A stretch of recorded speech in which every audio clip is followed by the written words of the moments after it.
We got to start taking action. Welcome to the Icon Coaching Mastermind session with Sean Kokoska and Coach Rob Daniel.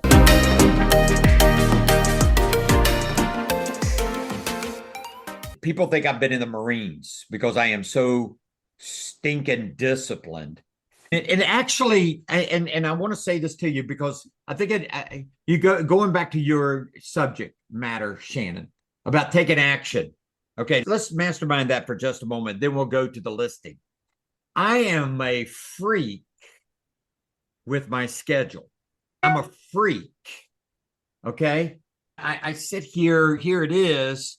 And I sit here and honest to goodness, I have it on another computer on my Surface and it just stays open all day because I've had 1, 2, 3, 4, 5, 6. This is my 7th meeting today. And I got one right after this. Okay. I don't have any pleasure of not being there. And here's the other thing I'm freakish on. I think it's rude, and that this is where I get in trouble with everybody. You can yell at me if you want to. I think it's rude to be late. Okay? I just think that way. That's my mentality. Honest to goodness, that's not many people's mentality. Okay? They don't, but I look at it as people that are late all the time. Okay? I'll give you an example. Let me give you an example, if I may. We were in church Sunday. Okay? If you go to church at all, and I used to be a pastor before I got into real estate, you cannot get all jacked up in your mind and your thinking when you walk out in the first 15 minutes of church. There ain't nobody there.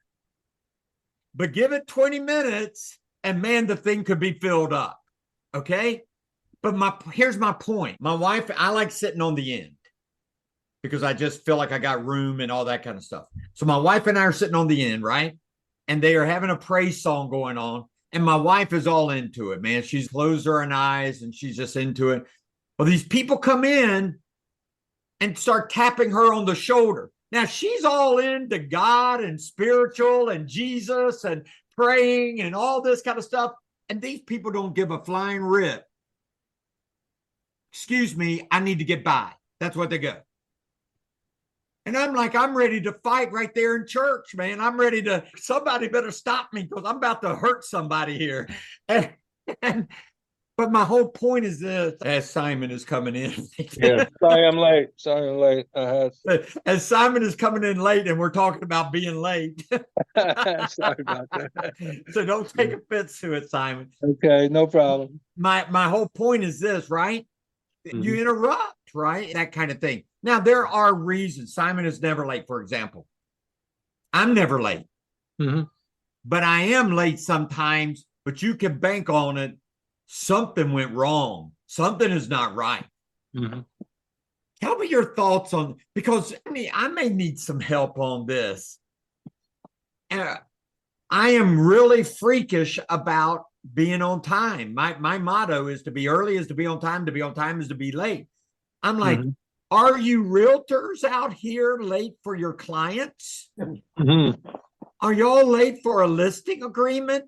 Are y'all late for your... They keep us waiting most of the time. Am I wrong on this? Is this something that is just not... No, I feel the same way as you, Rob. I hate being late. Dang. I have to leave early because if I'm running late, it does something to I get all upset about being late. So I get there on time no matter what it takes, but the whole time I'm on the way, I'm stressed out and everything. So I just try to leave at least to get me there 15 minutes early. I took a lot of listings. I was always 30 minutes early, always. Mm-hmm. And I would sit outside. I wouldn't go up to the door 30 minutes early. I got to tell you this, though. If there was another realtor from another company in there, I did go knock on the door 15 minutes early. And get this. If they were at the table and they would let me in, the seller would let me in, I would position myself somewhere in the living room where they could see me at the kitchen table. And I would be eyeballing them, the agent, while they're trying to do their presentation. I don't know if that's bad or what, but I would definitely do that. Anyway, I digress. Back to you, Shannon. I'm freakish about my time and freakish about my schedule. So I take action, always take an action. But I'm like this. I'm like, okay, I'm good. I cheat the next person if I'm not there. I cheat the next person if I'm not there. For example, when I lead generated from 10 to 2 every day, Shannon, every day, 10 to 2. I called the expireds from 10 to 11. I don't care if I was on a roll. I felt like I was cheating the for sale by owners from 11 to 12. And in my mind, I was acting as if seriously. This is how crazy I am.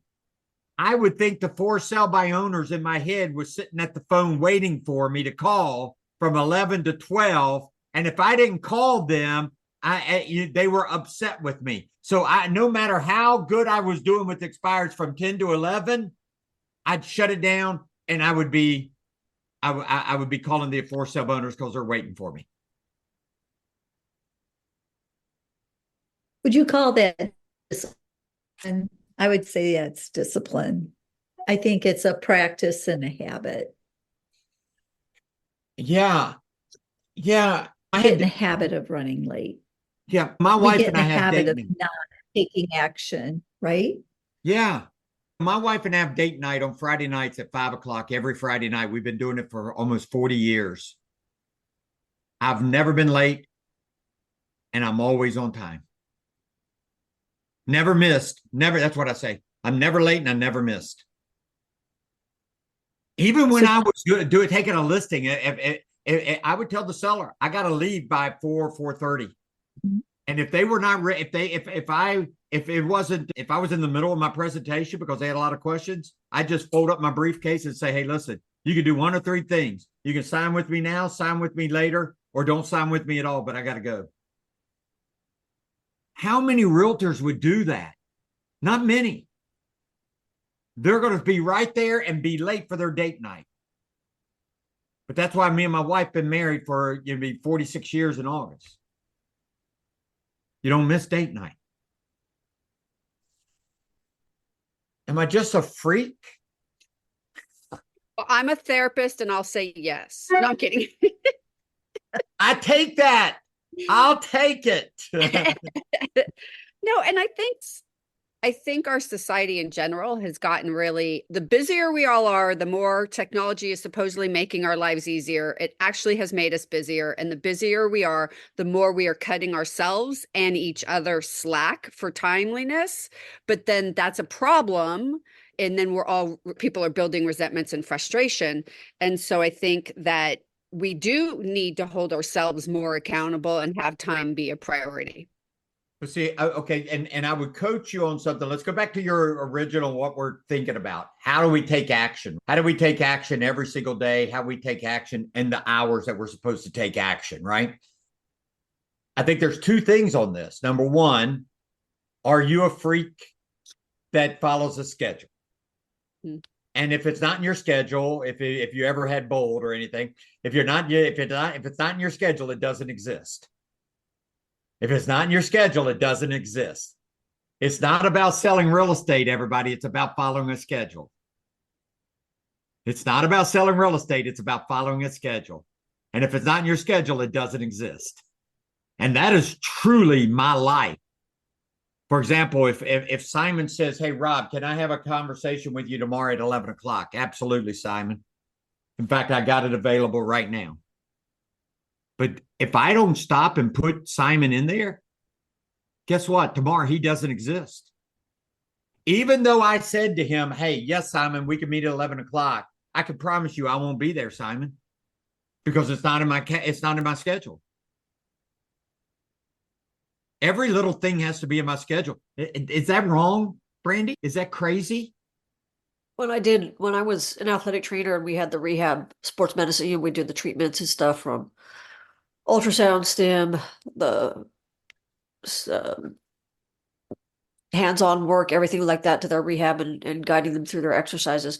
If they weren't on the schedule, I couldn't necessarily accommodate it because they're such short time blocks as it is. I mean, we're talking half-hour time blocks for people, and then certain exercises they would do on their own. If someone wasn't on the schedule, then they might get lost in our previous settings. It's pretty much the same way now. If it's not on the calendar, it's probably not going to happen.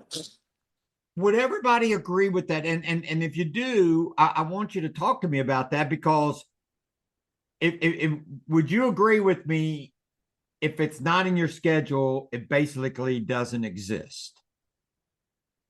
If that's the truth, then okay, Shannon, this is your mastermind. I keep pointing back at you. Then let's say I'm your coach, which I am right now. Then my question to you is, what's in your schedule? If we all agree that if it's not in our schedule, it doesn't exist, then the question is, what's in your schedule? And then the follow-up question would be, what? Do you follow it? Do you let things interrupt your schedule?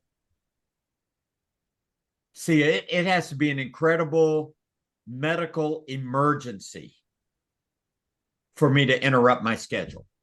I have one client that he takes classes in the afternoon. He's a vet, so he's on a VA loan, but his classes are in the afternoon, so I have to accommodate a morning showing. So that does play into messing up some of my phone calls, but I also know that's a special circumstance because right, he starts class at 2, I think it is 2 to and 2 to and whatever. there are these one-offs, right? We got that. There are emergencies, right? But I'm talking about on a steady basis. Are you interrupting your schedule more than you are following it? Oh. Shannon, go ahead. You're going to say something? Yeah, I was to say, so I feel like I'm noticing that I have prioritized education over everything. And I've always been that way my whole life. So if I look at my schedule, I have more learning blocks than execution blocks.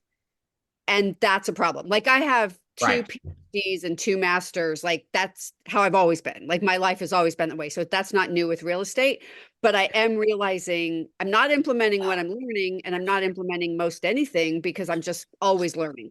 That is that one. What a great discovery, right?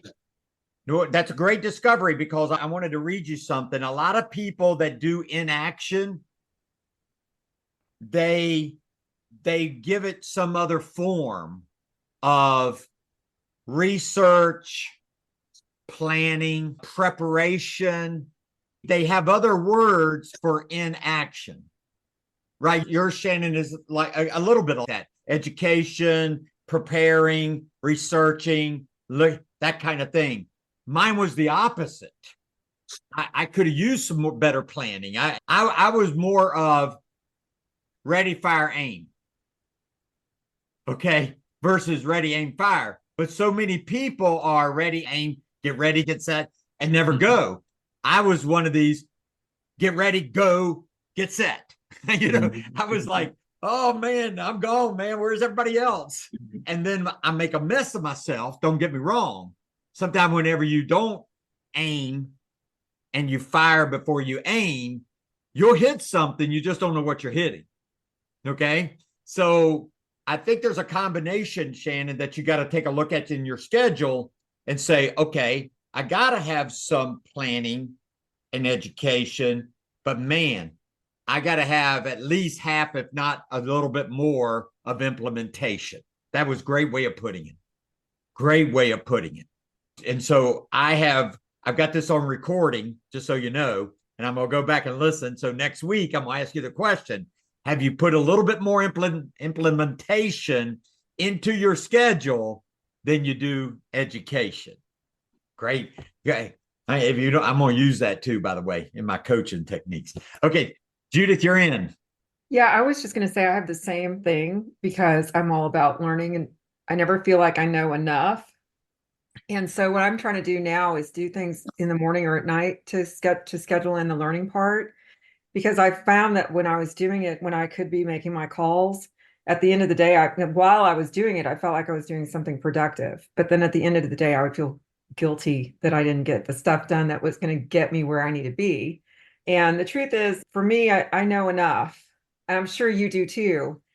And it's just about taking that action and doing stuff that makes us feel uncomfortable, that gets us where we need to be. But it's a struggle. You just, every day, once I start making the calls though, I make it a game. And before I know it, I'm like, okay, I need to make at least a few more calls. So it's just starting sometimes. That's the hard part. And that is absolutely right. That's why I was a freak of nature in following a schedule. So if I have 10 to 2, now that's a long time. I don't recommend that anymore unless you just want to be another freak like me. I keep calling myself a freak. But 10 o'clock, I knew I was so disciplined that I was not going to miss anything in my schedule. So if I put from 10 o'clock to 12 o'clock for lead generation, I have to know inside the 10 o'clock to 12 o'clock who I'm calling. And so expires from 10 to 11, like 10 to 11, and 4700 from 11 to 12. So because it's in my schedule, I'm already ready for it. I've got my names already done the night before. I've got everything ready for my schedule on Monday or Tuesday, and bam, I go to work. It's not about selling real estate. It's about following the schedule. Yes, ma'am. Pamela. Yeah, thanks, Rob. I think maybe if you share what your mindset is before you pick up the phone for that first call, because they say getting started is hard. So what did you have a routine you did? Did you take so many breaths before you did your first call? Or what was your mindset? What was your feeling going in and doing that first thing on your schedule? That might be helpful to, Well, doing the first thing on my schedule again, or right before I did lead generation that people don't want to do. Because again, before that, I was checking email or I was doing this. I made a game. Somebody said they made a game out of it. I mean, I think Judith. Okay, here, I'll give it to you. I'll give it to you. You ready, Pamela? Yeah. I'll tell you my mindset. Okay. Hi. And this is how I think that I won a lot. Why I won, because I don't think most people think like I do on this. Okay, here we go. You ready? Sure. I so enjoyed the battle of the minds. Just write that down for a minute. The battle of the minds. Okay, I'm calling you, Pamela. Okay. You don't want to give me an appointment. I know you don't. No, I didn't know you were going to call. But I want an appointment. So guess what? I was so competitive in this that I so enjoyed. That's why I'm freakish. I so enjoy calling you and hearing your objections. I couldn't wait for you to give me an objection because there's no objection you could give me that I couldn't handle. None. Because I screwed it up so much the first 3 months in the business because I would just call and wouldn't know what to say, but I would go learn. But at the back, you didn't want to give me the appointment. I want the appointment. Who's going to win? Who's going to win? And You are. that's my mentality. When I would go to a listing agreement, a listing appointment, Yeah. I knew the seller was going to fight me. And I knew I was going in there. And whoever comes out of there with the signature or without the signature wins. You can, so many realtors, let me say this, come out of a listing agreement without the signature and think they're going to win. Mm-mm. I wouldn't come out of there till they either signed it or kicked me out. One or the other. I'm going in there with that mentality. A buyer, you're going to buy today, Saturday. I ain't taking you out for the next 2 weeks. I know that's bad language, but that's Texas language. I ain't taking you out for the next couple of weeks. No. If I find you the right house and this is what I would ask them at the meeting. If I find you the right home, the right price, the right terms, the right everything, the school system, everything, this Saturday when we go out, are you gonna write a contract? No. Okay, wait. If I find you the right house, the right time, I'd ask 3 times. No. Why? I want to see more houses. So if I find the right house this Saturday, you're not going to put a contract on it. No. I'm not taking you out. See, most of you wouldn't say that. I did. Because here, you know why? Because I knew tomorrow from 10 o'clock to 2 o'clock, Shannon, I was going to be on the phone getting more appointments. So see, I could say no to people. You have a hard time saying no. That's the problem with most realtors. If you would put, Pamela, if you would put a dollar amount on your time per hour, if you'd put a dollar amount per hour, let's just say, let's go not real big, but let's go big. You're worth $400 an hour or $200 an hour. Okay. And you go show a buyer for 20 hours over the next month, you show them property for 20 hours and you don't sell them a house. If you were a real businesswoman, okay, not saying you're not, if you were a real businesswoman, you'd have a P&L and you would put a minus $4,000 because that's what it cost you when you took that buyer out. If we would think that way,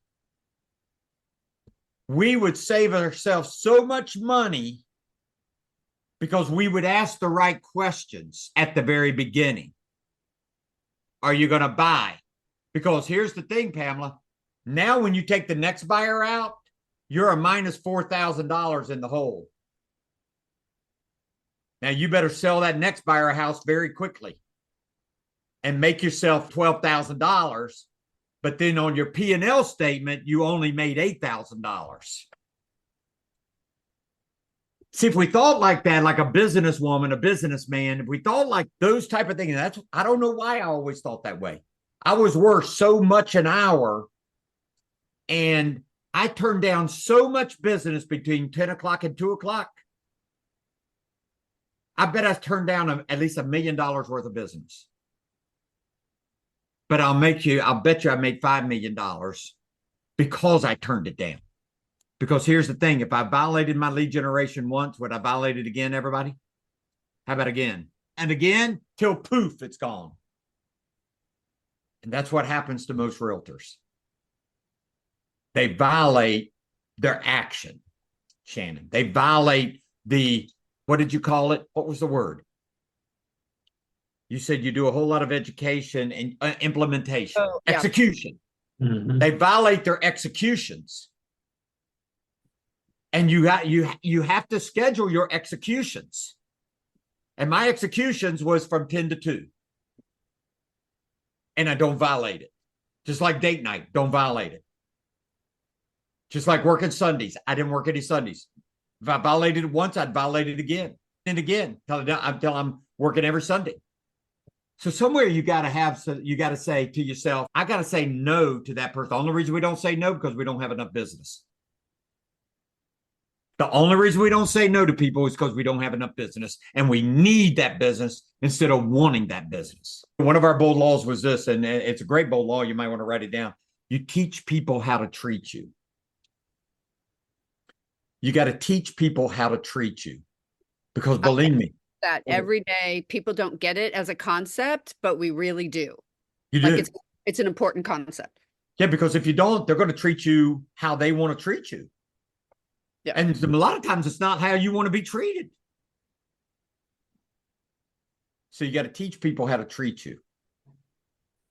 And I taught people in my 8 years of selling how to treat me between 10 and 2.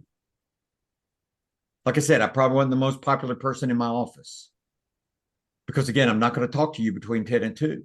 I want to talk to you. I wouldn't talk to you. I wouldn't talk to my broker. I wouldn't talk to my manager. I wouldn't talk to anybody from 10 to 2.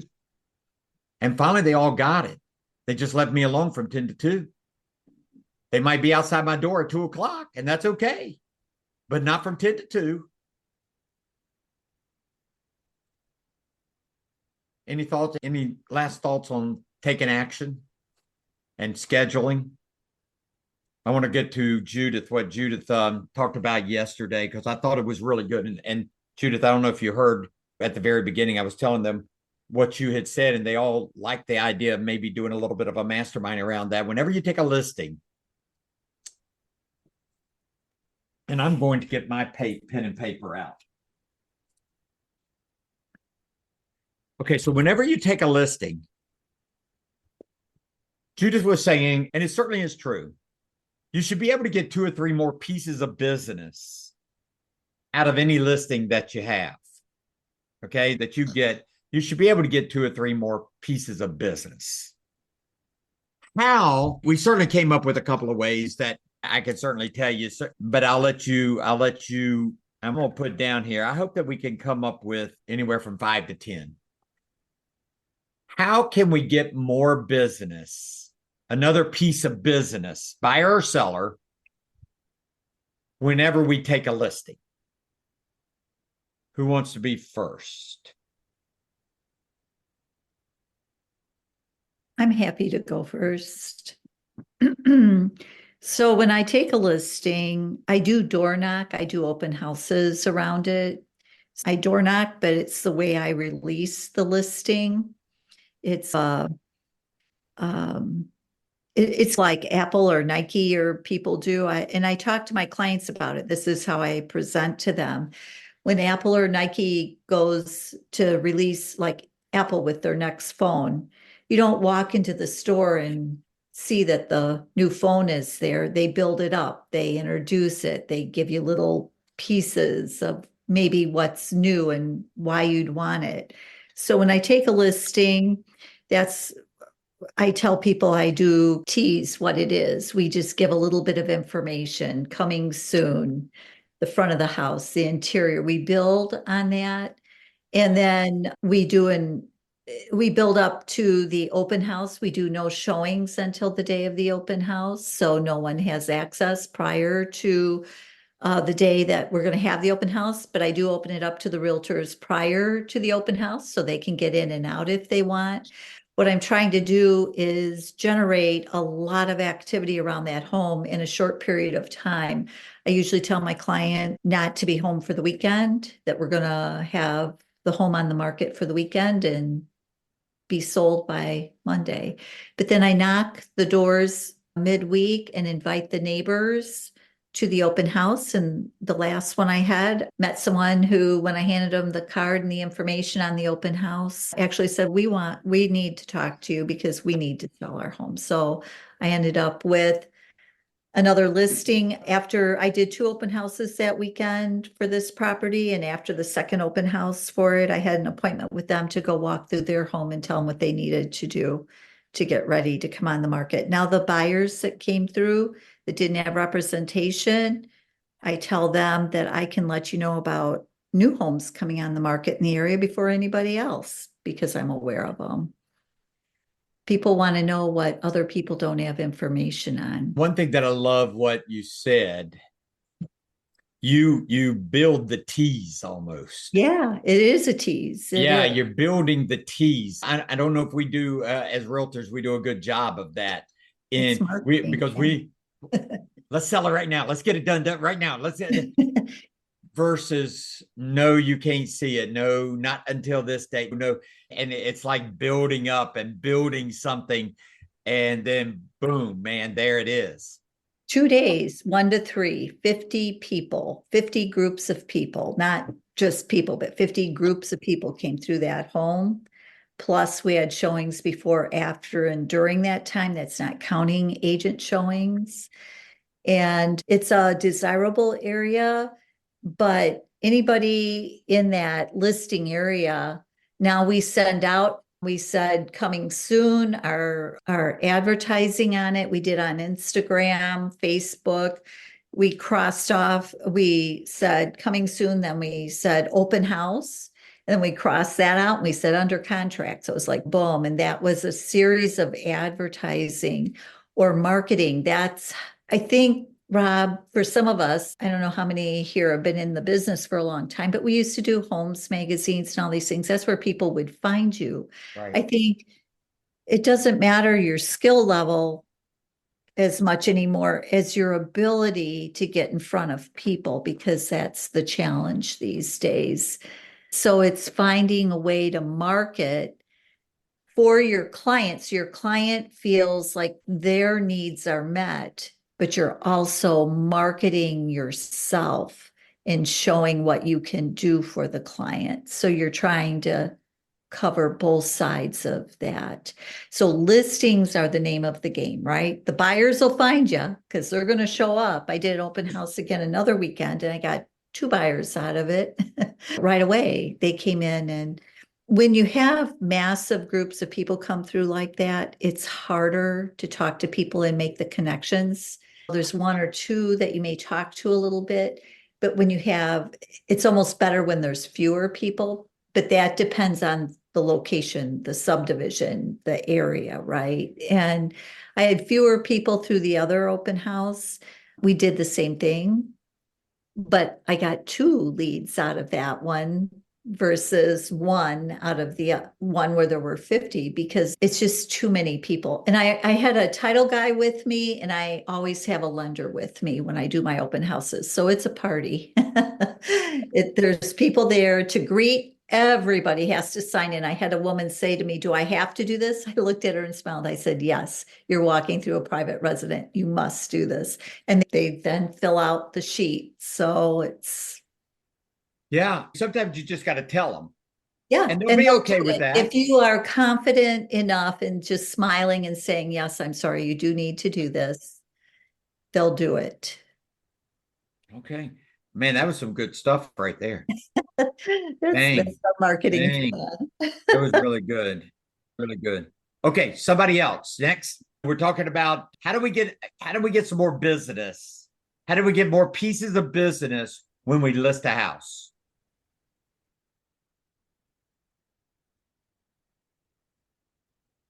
Well, one of the things that I was really skeptical about and thought was bad form, maybe, that I've actually had some success with, is also putting an advertisement, but doing it different and uniquely on Craigslist and Marketplace. It doesn't necessarily do anything for the home sale, but it gets you a bunch of names and numbers, which gets you access to their sphere. And if you have a good follow-up system, that's sufficient. But I was super hesitant at first, but then I started doing it and actually have had good results. Okay. Okay. Judith, you're coming forward. I can feel it, man. You started moving forward into the camera here. I do. I run social media ads, and I do get often a lot of responses from that. And if you do have a good follow-up system, it helps. So I would definitely advertise on Facebook and Insta and Google. Yeah, and I mentioned this the other day, a couple of things that I have several people in my organization that do videos real well of their listings and their open houses and that kind of thing. They do a lot of teasing from the video. They may show 1 or 2 rooms, and then that's it. And if you want to see the rest, and of course they have it maybe staged or something that really looks great. But they do a ton of business, and they do. And I say it's not a person on the team. These are 2 separate agents, but they're in the same area and they do things together. I don't know if you could do things together with somebody, because it seems right now I got 3 sets of agents that they're not on a team together, but they're in my EXP organization. But the bottom line is they do a lot of stuff together. And I'm just finding that in 2s, sometimes it is a little bit more, even more powerful than 1. They go door knocking together. And boy, they have found listings left and right just by the 2s. Again, I don't know if you could have a 2 somewhere, or take somebody with you, or something on that line. I can tell you, kids, if you've got well-behaved kids or grandkids, they do a good number for you. Bringing them, people love that kind of stuff. They really do. You don't think about it, but it is logic makes them think, emotion makes them act. Logic makes you think, emotion makes you act. Like Brandy, whenever you're showing property and everything, people buy by, there are some people that buy by logic. Okay. You got engineers and people like that, right? Maybe even college professors, they buy by logic, but most people buy by emotion. That's when they will act. They all of a sudden see something inside of the house, or a big rock fireplace or something like that. And sometimes the agent tries to talk them out of it because all the rest of the house is not what they want. And it's a $700,000 house and they love the rock fireplace. Sell them the $700,000 rock fireplace, for goodness sake. Another thing I put down here, and I think I said this to you, Judith, is door knocking. If you have a $500,000 house, go door knock some $200,000 neighborhoods because they may be ready to move up, or go door knock some $1 million neighborhoods because they may be ready to move down. Find some of those people. I know Simon mentioned yesterday, I don't think we do enough, and I'm not for sure what to do. I don't think we do enough with signs, the signage in the yard. Again, I don't know how fast things are selling right now. But again, if you have good amount of listings and that kind of stuff, I'm gonna give you a couple of suggestions, or at least one. Let me go to Judith, since Judith is the one that brought this up. Judith, how many days on the market in your area? What's the days on the market? Average right now is 81 days. 81 days. All right. So any listings that I would sell, and you should always do this. You should have some sign riders made up that tells how many days it took to go under contract. So in other words, if yours, Judith, was like 81 days and you went under contract or sold it in 42 days, you put that up. You put that on the sign. Sold in 42 days. Sold in 8 days. When I put my house on the market, in Celebration, my realtor couldn't do it because of the laws in Celebration itself, but it sold in 5 hours. That would have been cool to put up on a sign. Because here's the deal. The neighbors are going to see it. The neighbors. And if people are thinking about selling their house and they see that you sold it in less days than what the normal is, and if you could have 8 or 10 listings that are out there and you sell most of them under the main days on the market, you should put days on the market on there. Is there anything else you could do with a sign that draws attention? You can tell the special feature of the house on the sign. If you have a first floor master, you have a pool, finished basement, if you have basements in your area, things that would Attract. You have to be careful with that if your tax assessor doesn't know about it, though. Attracting the buyers. Let me, Judith, go ahead. I had a listing one time that when you pulled up to the front of the house, it looked like just really a simple house. But when you walked in, it was amazing. And then it had these incredible views of the downtown that you wouldn't know it had until you came in the house. So we made a billboard sign of the pictures. I used to be there for open houses and people would drive up, stop, and leave. And I wonder why they wouldn't come in until I realized it's just because the house didn't look all that great from the outside. You had no idea these amazing things were inside. So we did a billboard style sign. So I had the pictures on there. And I've also do QR codes so people can flip through and see. That's what I was going to ask. Now, we didn't have QR codes when I sold real estate, but I would think QR codes are the deal these days. I think every sign should have a QR code. I bought this 1-800 number. I don't know if they still do that. And I had it hanging on all my signs. And they could call in and get a little bit of a description of the house. And the next morning, I got the phone number and everything from that company of who called in on the house. They captured their phone number and I was able to call them back. Is that illegal now? Or can they still do that? Can you still do that? Yeah. To have them fill out a consent form when you have them They give got you their information. It's like this little, so for mine, I have little funnels.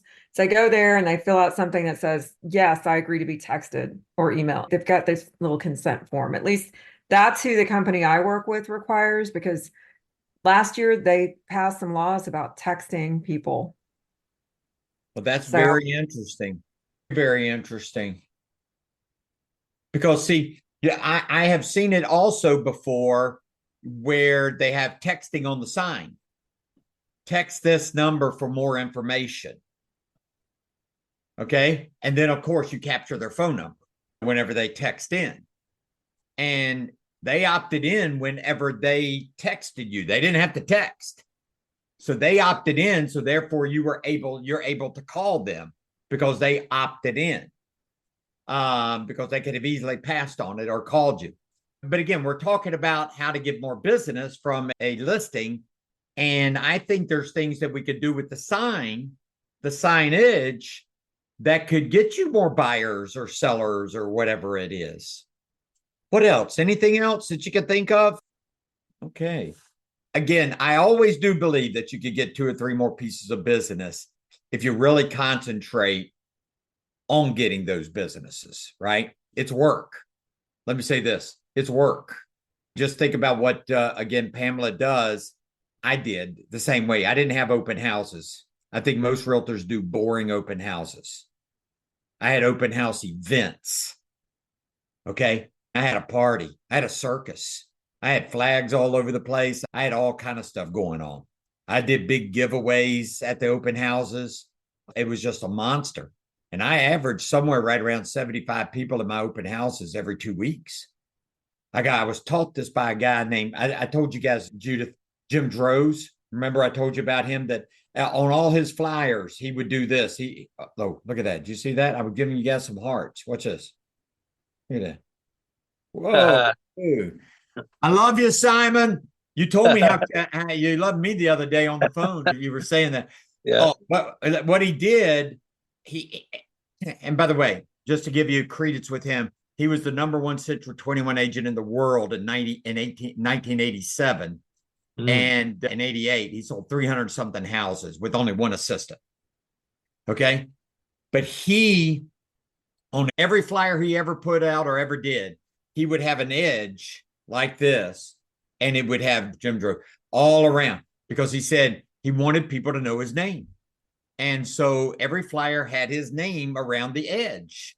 And he said it didn't cost him hardly any more money, but it was around the edge. He taught me the open house events. He averaged, you ready for this? 150 to 200 people. He did it on Friday nights. He put a big spotlight in front of their house. Those spotlights that you go look for at wherever it is, and you go try to hunt it down. Most of the time, the police would have to come out and direct the traffic for his open houses. Yeah, Judith. Okay, I don't Bring know us if home.